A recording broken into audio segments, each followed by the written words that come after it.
আগামী 29 এপ্রিল আসছে দিন, দিকে দিকে বলে দিন, এই চাল চোরেদের বলে দিন, ওয়াকফ চোরেদের বলে দিন, এই সম্প্রীতি বিনষ্টকারীদের বলে দিন, এই শুভেন্দু বাবুদের বলে দিন, এই বিজেপিকে বলে দিন, এই তৃণমূলকে বলে দিন, ইনকিলাব ইনকিলাব।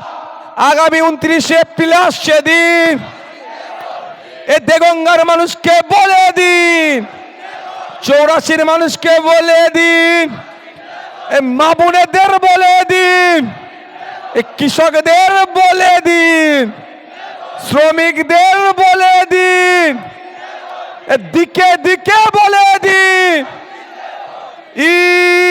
ইনকিলাব।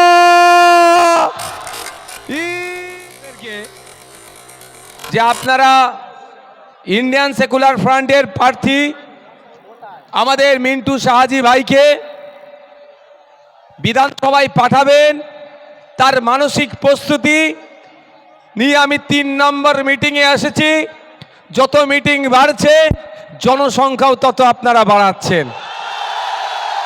বামেদের সমর্থনে আইএসএফের প্রার্থী মফিদুল শাহাজি, যাকে আমরা মিন্টু শাহাজি নামে চিনি, তার আজকের এই সমর্থনে নির্বাচনী জনসভায় আপনাদের উপস্থিতি প্রমাণ করে দিচ্ছে। দেগঙ্গা বলছে মিন্টু শাহাজি বিধানসভায় যাচ্ছে, দেগঙ্গা বলছে আইএসএফ জিতছে, দেগঙ্গা বলছে বাম আইএসএফ ঐক্য জিতছে। আমি বেশি বক্তব্য নতুন করে দেব না।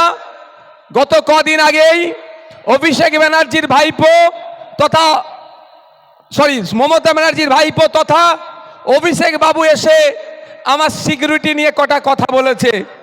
আগে তার জবাবটা দেওয়া দরকার আছে না নাই? এতটুকু মনে রাখবেন, আপনাদের এই নওশাদ ভাই তার বীরত্ব গদি ছেড়ে রাজনীতির ময়দানে এসেছে, তো সহজেই অফসাইডে কাউকে আমি গোলও করতে দেব না। আজকে আমার 8টা প্রোগ্রাম আছে, এটা মনে হয় 4 নম্বর চলছে, 5 নম্বর। আপনি বলুন তাহলে আমার স্ট্রেংথ কত, স্টামিনা কত আছে? যদি 20,000 করে হতো কত হতো? 1.5 লাখ, কম করে 1,60,000। কিন্তু সেটা ছেড়ে আমি অন্য রাস্তায় এসেছি, নোংরামি বন্ধ করার জন্য, চাল চুরি বন্ধ করার জন্য, রেশন চুরি বন্ধ করার জন্য, রেশনে প্লাস্টিকের চাল ভরে দিচ্ছে সেটা বন্ধ করার জন্য এসেছি। বাচ্চাদের মিড ডে মিল চুরি হয়ে যাচ্ছে, 84 স্কুলের স্কুল ড্রেস চুরি হয়ে যাচ্ছে, খাতা চুরি হয়ে যাচ্ছে, বই চুরি হয়ে যাচ্ছে, সব চুরি এরা করে নিচ্ছে চুরিকে বন্ধ করার জন্য। তাই বন্ধুগণ, স্লোগানিং পড়ে দেবেন। ভাই স্লোগানিং পড়ে দেবেন। কি বলছে এগুলো শুনে নিন আগে। উনি বললেন যে আমি নাকি, আস্তে ভাই আমার, আস্তে আস্তে। উনি বললেন আমি অমিত শাহজির দেওয়া সিকিউরিটি নিয়ে ঘুরছি, যদি সাহস থাকে ছেড়ে দিন, রাজ্য সরকার তাহলে দেবে। এটা বলেছে তো। শুনে জানটা একদম ঠান্ডা হয়ে গেল, তাই না? কত তার মানসিকতার কথা বলেছে। এই ধরনের রাজনীতিবিদ হওয়া দরকার, তাই না? আমিও চাই এই ধরনের পরিণত পরিপক্ক রাজনীতিবিদ পশ্চিমবাংলায় বেশি বেশি আসুক। কিন্তু অভিষেক বাবু জানা নাই, অলরেডি নওশাদ সিদ্দিকী 3বার তার পিসিমণি তথা রাজ্যের স্বরাষ্ট্রমন্ত্রী মুখ্যমন্ত্রীকে তার নিরাপত্তার জন্য 3বার চিঠি করেছে, নিরাপত্তা রক্ষী দেয়নি। তারপরে আমি অমিত শাহজিকে চিঠি করলাম যে পশ্চিমবাংলায় বিরোধী দলের যারা বিধায়ক আছে সবাইকে আপনি সিকিউরিটি দিয়ে রেখেছেন, আমিও তো বিরোধী দলের বিধায়ক, আমি কি দোষ করলাম? আমার উপর এই ধরনের প্রাণঘাতী হামলা চলছে, আমাকে নিরাপত্তা রক্ষী দেওয়া হোক। তাও অমিত শাহ আমার কথাই সাড়া দিল না। যাহাই দিদি তাহাই দাদা। পিছিয়ে বর্গের কথা বলছি, পিছিয়ে বর্গের দলিত আদিবাসী হিন্দু মুসলমানের অধিকারের কথা বলছি। স্বাভাবিকভাবে অমিত শাহজি হোক আর মোদিজি হোক আর মমতা দিদি হোক, সবার তো মুখটা একটু আমার প্রতি গুমড়ে থাকবে, এটা স্বাভাবিক। তারা আমাকে দিল না। অমিত শাহজিকে চিঠি করলাম, দিল না। মমতা ব্যানার্জিকে তিনবার চিঠি করেছি, দেয়নি। তারপরে আমি স্পিকার স্যারকে চিঠি করলাম। আমি যার কাস্টেডিয়ান, আমি যার আন্ডারে আছি, যিনি আমার কাস্টেডিয়ান, তাকে বললাম যে ন্যূনতম বিধায়ক হলে যেই সিকিউরিটিটা পাওয়া যায় সেটা অন্তত আমাকে দেওয়া হোক। তাও মমতা ব্যানার্জি, এই অভিষেক ব্যানার্জির পিসিমণি, আপনাদের জানিয়ে রাখি, মিষ্টি মিষ্টি কথা বলে সরল ধর্মপ্রাণ মুসলমান দলিত আদিবাসীর কাছ থেকে দীর্ঘদিন এরা ভোট লুট করেছে। নওশাদ মার্কেটে আসার পরে এদের ভোট লুট বন্ধ হয়ে যাচ্ছে, এদের এই জন্য তারা চাপে পড়ে যাচ্ছে। নওশাদের বক্তব্য, ক্যাপটিভ ভোট ব্যাংক হিসাবে থাকবেন না, ক্যাপটিভ ভোট ব্যাংক হিসাবে থাকবেন না। আপনার অধিকারের নিরিখে ভোট চান। আপনি দলিত, আপনি আদিবাসী, আপনি হিন্দু, আপনি মুসলমান, আপনি ওবিসি, আপনি খ্রিস্টান, আপনি ছাত্র, আপনি যুবক, আপনি কৃষক, আপনি শ্রমিক, আপনি সরকারি কর্মচারী, আপনি প্যারা টিচার, আপনার যে সংবিধান প্রদত্ত অধিকার আছে সেইগুলো চান, তার জন্য আওয়াজ তুলুন। বারবার কথা বলেছি। তাই আমার সাথে যুক্তি তর্কে পেরে উঠতে পারছে না বলে আমার সম্পর্কে মিথ্যাচার করছে। কিন্তু মিথ্যাচারেরটা, ধপের চপটা আমার দেগঙ্গার ভাইয়েরা মায়েরা খাবে কি মনে হয়? এই অভিষেক বাবু ঢপের চপ আমরা খাবো? তারপর আমি জবাব দিয়ে যাচ্ছি। আমি 3বার মমতা ব্যানার্জিকে চিঠি করেছি, একবার স্পিকার স্যার আর একবার স্বরাষ্ট্র সেন্ট্রাল হোম মিনিস্ট্রিকে করেছি। কেউ আমার ডাকে সাড়া দেয়নি। কিন্তু আমি তো চুপ থাকার ছেলে নয়। সোজা আঙুলে না ঘি উঠলে কি করতে হয় আঙুল? আমি সেই ছেলে, পেনের খোঁচা দিতে একটু বেশি পছন্দ করি। আস্তে আস্তে তো আমাকে দুটো বোন দুটো পেনও গিফট করেছে। দেখো সব ছেড়ে এসেছি, পেন আমি ছাড়িনি, আমি পকেটে ভরে নিয়েছি। বুঝতে পেরেছো? আমি এই ছেলে তো 5 টাকার পেনের খোঁচা খুব ভালো লাগে আমাকে দিতে। আমি 5 টাকার পেনের খোঁচায় আইনি লড়াইয়ে গেলাম, কলকাতা হাইকোর্টে গেলাম। আমি যত কটা চিঠি যেখানে যেখানে করেছি সেখানে সেখানে দিয়ে দিলাম। দিয়ে দেওয়ার পরে কলকাতা হাইকোর্ট সিআইএসএফকে নির্দেশ দিল, ইমিডিয়েট একটা টাইম বাউন্ড করে দিল। এর মধ্যে নওশাদ সিদ্দিকীর কি থ্রেড আছে, থ্রেডের বিশেষে একে নিরাপত্তা রক্ষী দেওয়া হোক। এবার বলুন, আমি অপরাধ করেছি না আমি নাই পথে আমার অধিকার আমি বুঝে নিয়েছি? এই বলুন, আমি লড়াই করে আমি আমার অধিকার বুঝে নেব না? তো এই অধিকার বুঝে নিয়েতে অনেকের অসুবিধা হচ্ছে। কি বলছে যে রাজ্য অমিত শাহর পুলিশ ছেড়ে দিক, আমরা দিয়ে দেবো। আমি তাহলে একটু জানতে চাই অভিষেক বাবুকে, যে অভিষেক বাবু আপনি যখন দিল্লি এয়ারপোর্টে নামেন, সিআইএসএফ আপনাকে স্কট করে মেন দরজা অবধি ছেড়ে দেয়, সেটাও সিআইএসএফ, এরাও সিআইএসএফ। ও আপনাকে এয়ারপোর্ট থেকে, ফ্লাইট থেকে মেন গেট পর্যন্ত অমিত শাহর পুলিশ ছেড়ে দিলে কোনো অসুবিধা হয় না। আর নওশাদ সিদ্দিকী মামলা করে সিআইএসএফ নিলে আপনারা তো বুক ফাটে কেন? জানবো না আমরা? অ্যাকচুয়ালি অভিষেক বাবুর বুক ফাটেনি। এখানে যিনি আছেন তিনার হয়ে একটু ওকালতি উনি করেছেন।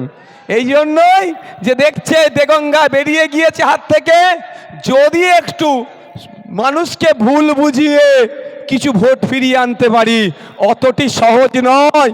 এটা 2021 নয়, এটা 2026।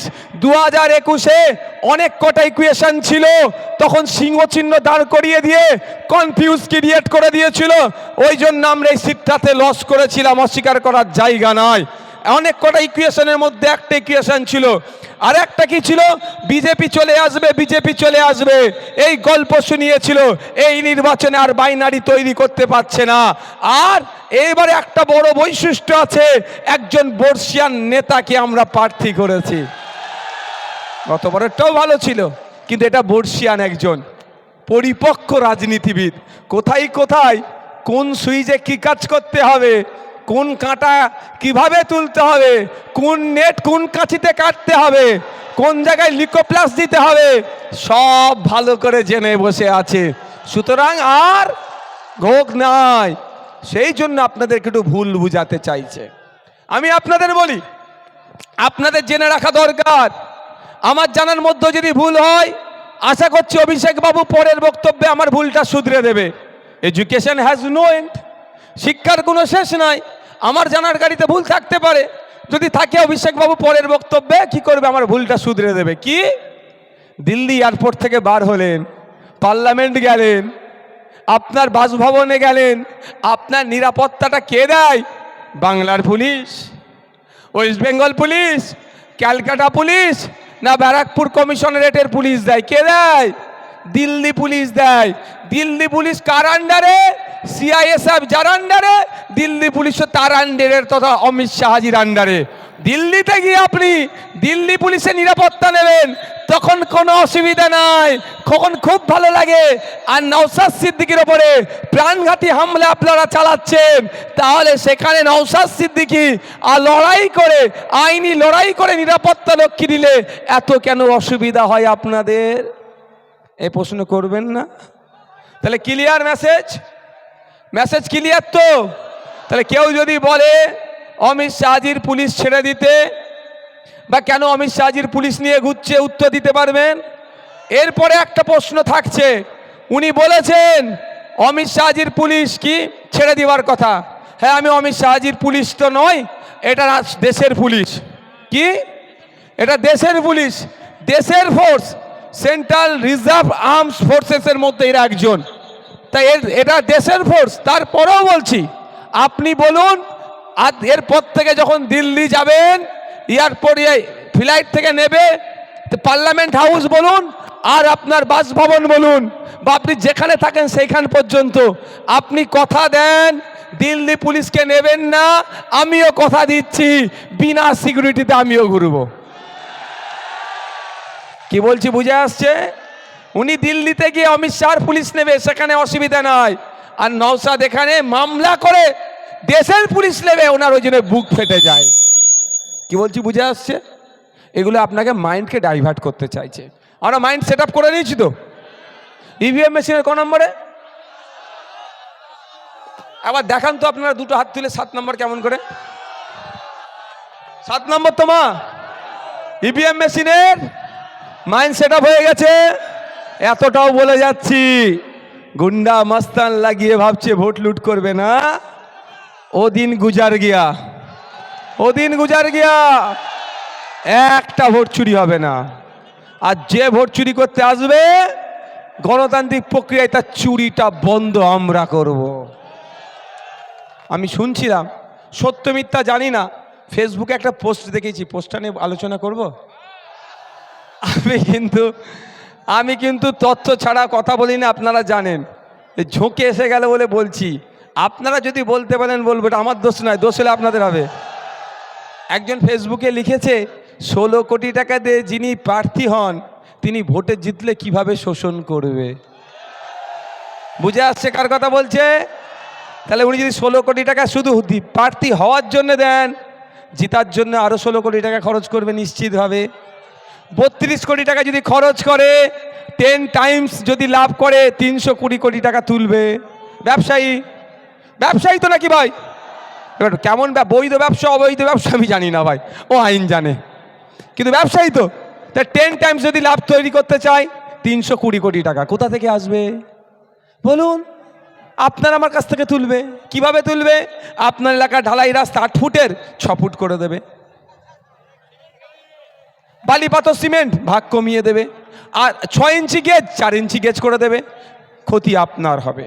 তাই আপনাদের বলবো, বাড়ি দেওয়ার লোভ দেখাবে, যা দেবে টাকা পয়সা জামা কাপড় যা দেবে সব নিয়ে নেবেন, নিয়ে নেন, ছাড়বেন না।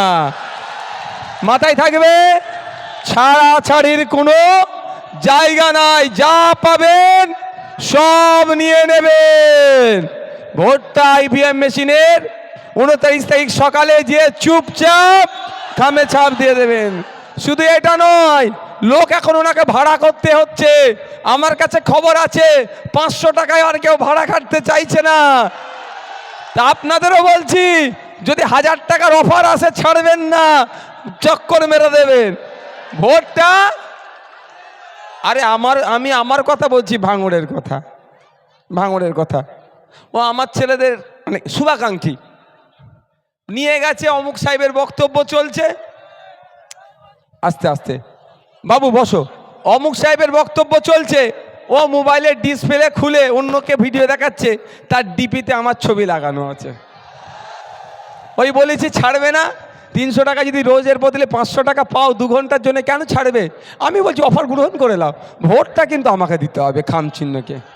তাই বন্ধুগণ, আমি আপনাদের বলবো একটা কথা, যে আগামী 5 বছর দেগঙ্গার ভালো থাকা শুধু নয়, রাজ্যের মানুষের হয়ে লড়াই করার জন্য, নওশাদ সিদ্দিকীর পাশে সাথ দেওয়ার জন্য, নওশাদ সিদ্দিকীর সুরে সুর মিলিয়ে আইনের সবার মধ্যে গিয়ে শিক্ষা, স্বাস্থ্য, কর্মসংস্থান সহ যে বিলগুলো নিয়ে আসছে মানুষের বিপক্ষে যাচ্ছে।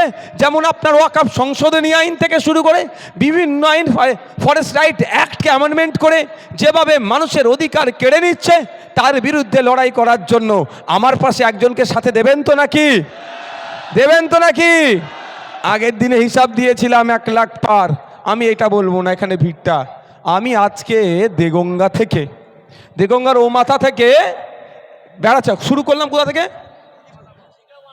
যেখান থেকে আমি শুরু করেছি, জায়গাটার নাম বলার একবার, ওখান থেকে আমি এই পর্যন্ত আসার আগে অন্তত রাস্তায় কম করে বলছি 10 থেকে 15,000 মা, বোন, বাপ, ভাই দাঁড়িয়েছিল বিভিন্ন জায়গায় আমাকে স্বাগত জানানোর জন্য।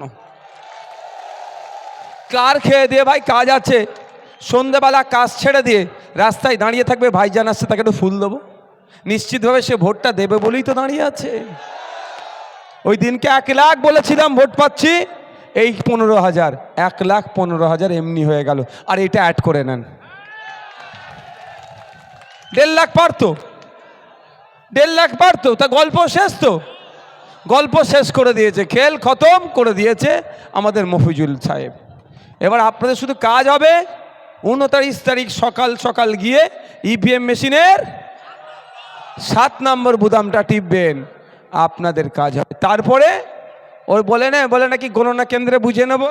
সেই গণনা কেন্দ্রে কিভাবে কি করতে হয় সেটা আমরা 2021 নয় 2026 আবারও বলছি, আমরা বুঝে নেব। আগামী দিনে এটাও বলে রাখছি, 4 তারিখে মিলিয়ে নেবেন পশ্চিম বাংলায় আইএসএফ বামপন্থীরা সরকার তৈরি করছে। যা মেজাজ মানুষের। আমি মালদায় গিয়েছিলাম, মোতাবাড়ি, সুজাপুর শুধু নয়, ইংলিশ বাজারে একটা প্রোগ্রামে, একটা ওয়ার্ডে প্রোগ্রামে পৌরসভার, ওখানে গিয়ে যে প্রোগ্রামে আমি লোক সমাগম দেখলাম, একজন বলছে আমি 30-35 বছর রাজনীতি করছি, এত লোক কোনোদিন দেখিনি। মায়েরা আর 5 মিনিট বক্তব্য দেবো, কারো অসুবিধা আছে? মায়েরা তাহলে রাজি আছেন তো নাকি? লক্ষ্মীর ভান্ডার দিয়ে আটকাতে পারবে না।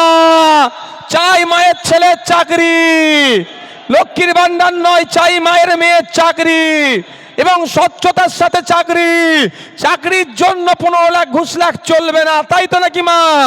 তাই নতুন সূর্য উদয় হবে, যেখানে বাম আইএসএফ সরকারে থাকবে, চাকরি কোনো বিক্রি হবে না। ওই 330 টাকা বা 550 টাকায় ফর্ম ফিল আপ করেই চাকরি হবে। এবার একটু ফ্ল্যাশিং হোক মোবাইলে। চলো চলো মায়েরা, মোবাইলে লাইটটা জ্বালিয়ে দাও, শেষ করে দিলাম। চলো, মনে আছে তো নাকি ওয়াকফের জন্য কি বলেছিল? দিল্লি যাওয়ার কথা। এবার আমরা দিল্লি পাঠাবো তো? হ্যাঁ, দেবত্ব সম্পত্তি চুরি হচ্ছে মমতা ব্যানার্জির আমলে, দেবত্ব সম্পত্তি চুরি হয়েছে মমতা ব্যানার্জির আমলে। এবারে জবাব দেবো তো নাকি? জবাব দেবো তো নাকি? হ্যাঁ, তুমি ছেড়ে দাও, उसको पकड़ने दो, आप छोड़ो। হ্যাঁ আসো আসো, ঠিক আছে চলো। এই বাকি আছে কিছু, মধ্যখানে রয়ে গেছে। ও মায়েরা, মোবাইল কোথায়? মোবাইলের লাইটটা জ্বালাও।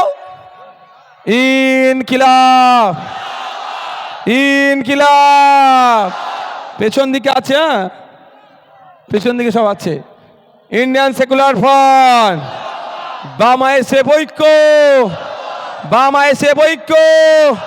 দেগঙ্গা বলছে, দেগঙ্গা বলছে, দেগঙ্গা বলছে আগামী 29 এপ্রিল আসছে দিন, দিকে দিকে বলে দিন, এই চাল চোরেদের বলে দিন, ওয়াকফ চোরেদের বলে দিন, এই সম্প্রীতি বিনষ্টকারীদের বলে দিন, এই শুভেন্দু বাবুদের বলে দিন, এই বিজেপিকে বলে দিন, এই তৃণমূলকে বলে দিন, ইনকিলাব, ইনকিলাব। আগামী 29 এপ্রিল আসছে দিন, এই দেগঙ্গার মানুষকে বলে দিন, 84 মানুষকে বলে দিন, এ মা বোনেদের বলে দিন, এ কৃষকদের বলে দিন, শ্রমিকদের বলে দিন, দিকে দিকে বলে দিন, ইনকিলাব ইনকিলাব। ধন্যবাদ। আবারও বলছি, এখানে যে 1030 মানুষ উপস্থিত হয়েছেন তাদের কাছে আমার অনুরোধ, আপনারা বাড়ি যান, 5টা 10টা মানুষকে একটুই বুঝান যে ভোট নষ্ট করো না, মফিদুল হক শাহজি সাহেব জিতছে, মার্জিনটা বাড়িয়ে রেকর্ড করে দাও। কোনো এখানে মফিদুল হক শাহজি যেন রেকর্ড করে, পশ্চিমবাংলায় এবারে অন্যতম রেকর্ড। ধন্যবাদ। এই চলে যায়।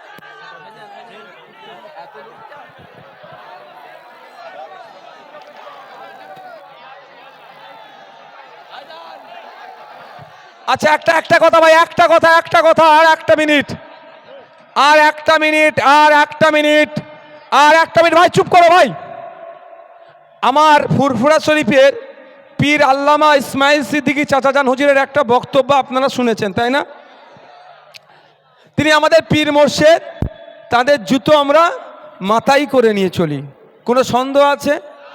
ঠিক আছে। ইসমাইল চাচাজান বক্তব্যে কি বললেন?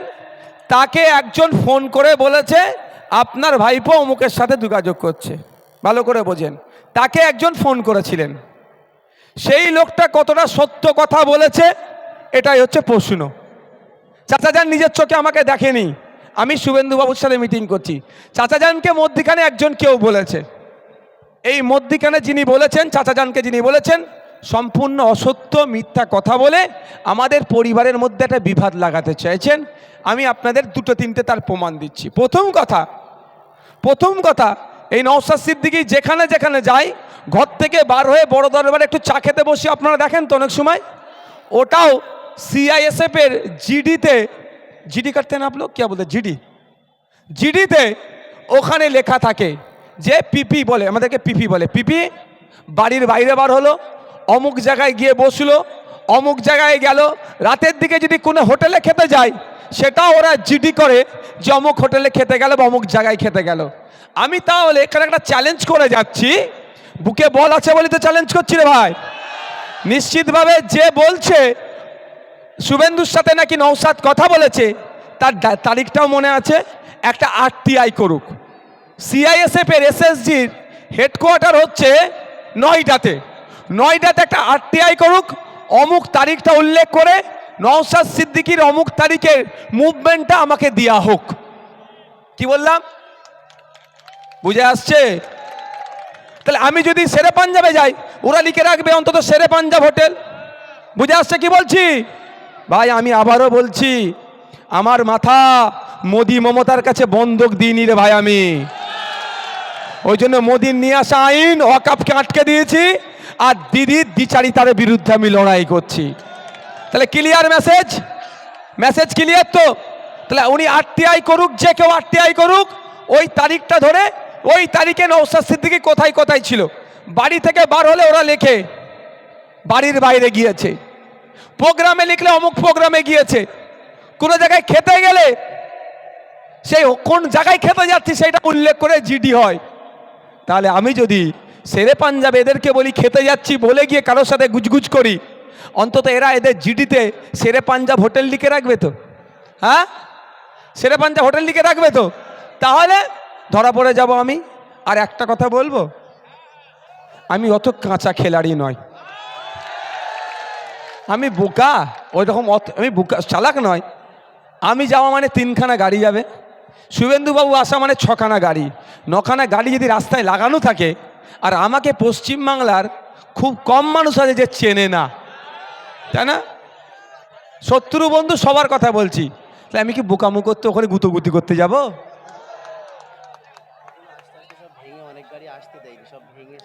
সেটা তোমরা ওটা দায়িত্ব নিয়ে করবে তো, প্রশাসনকে বলে ব্যবস্থা না দিলে তাহলে ব্যবস্থা হবে তার জন্য। আর একটা কথা বলি, একটা ম্যানিং ব্যাগ পাওয়া গেছে আমাদের বাবুল, ওই বাবুলের কাছে আছে, আপনারা উপযুক্ত প্রমাণ সহকারে নিয়ে যাবেন। আর একটা কথা বলবো, যদি শুভেন্দু অধিকারীর সাথে আমাকে গল্প করতেই হয়, সেটিং করতে হয়, সব থেকে নিরাপদ জায়গা কোথায় জানেন? বিধানসভার মধ্যে। কেন জানেন? তাও বলে দিচ্ছি। দেখুন, ভাই বললো আমি কারো কাছে মাথা বন্ধক দিইনি, আমাকে কেউ এই বিষয়ে অভিযোগ দিতে পারে, জীবনে প্রমাণ করতে পারবে না। কেন বলছি এবার, বিধানসভায় যে প্রেয়ার রুমটা আছে, মসজিদ ঘর যেটাকে বলি, এই মসজিদ ঘরের উল্টো দিকে শুভেন্দুবাবুর অফিস, ঠিক আছে? আমি মসজিদে নিয়মিত নামাজ পড়তে যাই, বিধানসভা সবাই জানে, আর এখনও বলছি আমি নিয়মিত নামাজ পড়ি। গাড়িতে হলে বসে নামাজ পড়ে নি, দরকার লাগলে চলন্ত গাড়িতে পড়তেই হবে। তো যেটা বলছি, তাহলে আমি যদি শুভেন্দুবাবুর সাথে কথা বলার ইচ্ছে হয়, আমার সেটিং করার ইচ্ছে হয়, তাহলে আমি শেরে পাঞ্জাবে যাওয়ার দরকার নেই। ওই উজুখানা যেখানে আছে, বেরোনো দরজা যেখানে মসজিদ থেকে বেরোবো, দরজা উজুখানার, দরজাতে উজুখানা, শুভেন্দুবাবুর ওখানে একটা দরজা আছে, উঁচু করার নাম করে টুক করে ঢুকাই যাবো, শুভেন্দুবাবুর অফিসে গিয়ে দরজা দিয়ে তো কথা বলবো। এটাও আপনাদের কাছে ডিসক্লোজ করলাম। আপনাদের এখানে রহিমা মণ্ডল মহাশয়া প্রাক্তন বিদায়ী এমএলএ, তো ওনার ফোন নাম্বার নিয়ে জিজ্ঞাসা করবেন যে নওশাদ ভাই বলল যে মসজিদের দেয়াল বা প্রেয়ার রুমের দেয়াল আর শুভেন্দুবাবুর অফিসের দেয়াল এক কি আলাদা? বলবে হ্যাঁ এক। তাহলে আমি তো ওখানে গিয়ে দেখা করে নেবো, কেন মরতে শেরে পাঞ্জাবে যাবো? ওখানে ক্যামেরা ট্যামেরা হ্যান ত্যান ঘোড়ার ডিম আছে, বুঝতে পারছেন? আমার চাচাজানকে যে ইনফরমেশানটা দিয়েছে, অসত্য ইনফরমেশান দিয়ে, তারা বয়স্ক লোক, সিনিয়র মোস্ট লোক, তাদেরকে আবার বিজেপির একদিকে ভয় দেখিয়ে দিয়ে যেটা বলতে বলেছে বলে দিয়েছে। আর আমার চাচার ওপরে আমার কোনো কথা নেই, আপনারা ভালো করে জানেন। আমি একবার একটা পুলিশকে একটু রাগে কথা বলেছি, আমার বড় ভাইজান আমাকে ভিডিও দেখে সঙ্গে সঙ্গে ফোন করে তাড়া দিয়েছে যে একদমই কথা বলবি না। তো আমার চাচাজান সম্পর্কে আমার কোনো বক্তব্য নেই, আমি আমার দিকে ক্লিয়ারিফিকেশান দিয়ে দিলাম। যদি মনে করেন নওশাদ ভাই সত্য কথা বলছে, তাহলে আপনারা গ্রহণ করবেন, আর যদি মনে করেন নওশাদ ভাই অসত্য কথা বলছে, সেটা আপনারা দেখে নেবেন। কিন্তু আপনাদের বলি, আমি যখন জেলে ছিলাম, আমার নামে কি বলেছিল যে এর কাছ থেকে টাকা নিয়েছে, এর অ্যাকাউন্টে টাকা ঢুকেছে বলে হই হই করিয়েছিল, তো প্রমাণ করতে পেরেছে। আমাকে ডিসি ডেকেছিল, আমি যখন সেন্ট্রাল লকআপে, ডেকে আমাকে বলছে আপনার ব্যাংকে অ্যাকাউন্ট নাম্বার বলুন। আমি ডিসিকে এরকম করে দেখিয়ে বলছি, আমার মুখ দেখে কি আমাকে পাগল মনে হয়? অবাক। আমি বললাম আমি আমার বাড়ির সবার মোবাইল নাম্বার মুখস্থ করতে পারিনি, আর আমার 4টে না তখন 5টা অ্যাকাউন্ট ছিল, যে ওই অ্যাকাউন্ট নাম্বার আমি মুখস্থ করব? হ্যাঁ, আমি বলে দিচ্ছি কোন কোন ব্রাঞ্চে আমার অ্যাকাউন্ট আছে, আর কোন ব্রাঞ্চ আর কোন ব্যাংক আমি বলে দিচ্ছি, আপনারা খুঁজে নেন। তো বলে দিয়েছিলাম, একটাতে মানে 1500 টাকা, একটাতে 2200 টাকা, একটাতে 1,05,000 মতো টাকা পেয়েছিল, বুঝতে পেরেছেন? সব মিলিয়ে 10 লাখ টাকা পাইনি। তো আমি এই স্বচ্ছতার সাথে চলি, বুক ফুলিয়ে চলি। 17খানা মামলা নিয়েও মাথা হ্যাট করিনি, 170টা মামলা দিলেও ওই মোদি মমতার কাছে আমি মাথা হ্যাট করবো না যে আমি আমার চোখের সামনে আমার হিন্দু ভাইয়ের উপরে অত্যাচার হবে, আমার দলিতের উপরে অত্যাচার হবে, আমার আদিবাসীর উপরে অত্যাচার হবে, আমার মুসলমানের উপরে অত্যাচার হবে, আমার মন্দির মসজিদ ঈদগাহ কবরস্থানের জায়গা কেড়ে নেবে, আর আমি চুপ করে বসে থাকবো, এ আমার দ্বারাই হবে না। আমি প্রতিবাদ করব, তাতে আমাকে যার দালাল বলুক, যাই বলুক, হ্যান বলুক, ত্যান বলুক, ওতে আমি পরোয়া করি না। অভিষেকবাবু সুন্দর করে কি বলে গেলেন, এখানে বিজেপি নেই, ওই জন্য আইএসএফকে লড়াচ্ছে, খুব শুনতে ভালো লাগলো। তাহলে অভিষেকবাবুকে জিজ্ঞাসা করেন, গোয়াতে কে ছিল? তৃণমূল ছিল, আপনি কাকে সুবিধা করতে গিয়েছিলেন? আপনার ভাষায় বলুন। অসমে আপনি প্রার্থী দিয়েছেন কংগ্রেসের এগেনস্টে, কাকে সুবিধা করতে গিয়েছেন বলুন? বলুন। আমি তো একটা চ্যালেঞ্জ করেছিলাম, আইএসএফ যেখানে যেখানে প্রার্থী দেবে আর তৃণমূল যেখানে প্রার্থী দেবে, আইএসএফ প্রার্থী দিয়ে যদি বিজেপি আসে, তৃণমূল যা শাস্তি দেবে মাথা পেতে মেনে নেবো।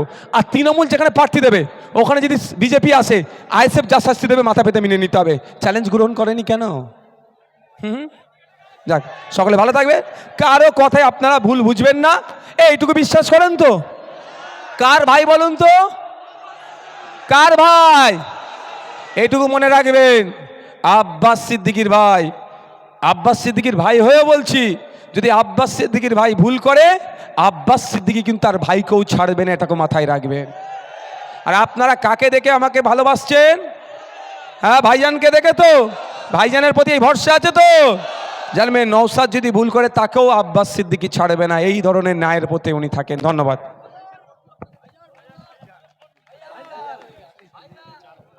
আইএসএফ আইএসএফ আইএসএফ জিন্দাবাদ। নওশাদ ভাইজান জিন্দাবাদ। আমাদের সংগ্রাম, নওশাদ ভাইয়ের সংগ্রাম, বেগঙ্গাবাসীর সংগ্রাম। আচ্ছা, আপনারা আস্তে আস্তে বাড়ি চলে যান।